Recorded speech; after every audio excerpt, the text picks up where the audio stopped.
I'm an experimenter. I love dairy. I was eating a lot of cheese and red wine. My diet 2 or 3 days a week was a cheese board and a couple of glasses of red wine. And I've looked at my blood biochemistry, and I'm actually now younger and healthier than I've ever been since I've been measuring it over a decade. Now it's more like 14 years.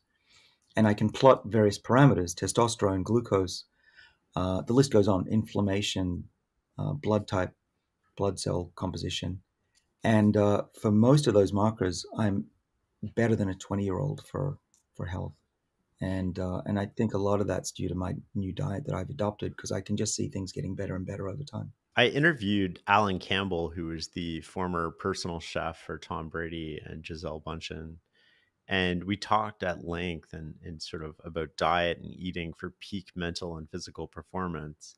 And it's interesting to me that you mentioned cutting out dairy and seeing this go, because the three things that he mentioned carry the most bang for the buck for cutting out were gluten, dairy, and sugar, in terms of your sleep, your physical performance, your mental performance. Yeah, Do you have any thoughts on that? yeah, I do. I really do. So I'm a lazy guy. I like meat, right? So I'm an average person, and so I've done this over time. I'm not great at it, and I'm just mentioned that because sometimes people say, I can never give up alcohol. I could never give up meat. It's not true, and so I at least I found it not to be true. First thing I cut out was a lot of carbohydrates. I used to eat bread every day. I would just put, if I ate something, it would be on toast. Okay, that's my life. I cut that out and have found immediate improvements in my biochemistry levels, particularly my glucose levels. The next thing I cut out was meat.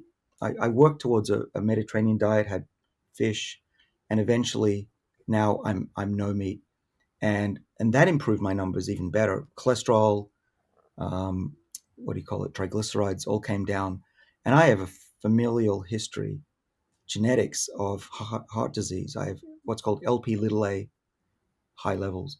LP little a is the worst. About 30% of us have this, and we're destined, if we don't do something, to have a short lifespan.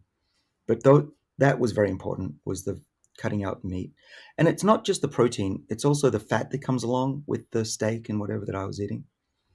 And then the third change was the dairy. I did that just to see what would happen. I figured it wouldn't matter. I'm not allergic to dairy. I'm not lactose intolerant. But it did have an effect. It made things even better. And what I think is going on, Shane, is that I was eating a large amount of protein, not just fat, but eggs and all that stuff. And now that I have less protein, I think that mTOR pathway that's really important for longevity in animals and probably people is really kicking in a way that had never done so before. That's really interesting. And the only other thing I want to mention about Alan Campbell, and just out of just so people don't get the wrong idea, he's also super plant forward with a little bit of fish. So it's mostly plant based diet. Well, I don't like plants. I mean, I'm now learning how to enjoy plants, but for me, they were a side dish. But here's the thing: there's a lot of debate, especially on social media, about meat versus plants. I would love meat to be lifespan extending. That would be heaven. But it's not. You just look at those populations and people that live a long time, they are generally smaller, Yeah. women who Yeah. don't eat much, who eat vegetarian.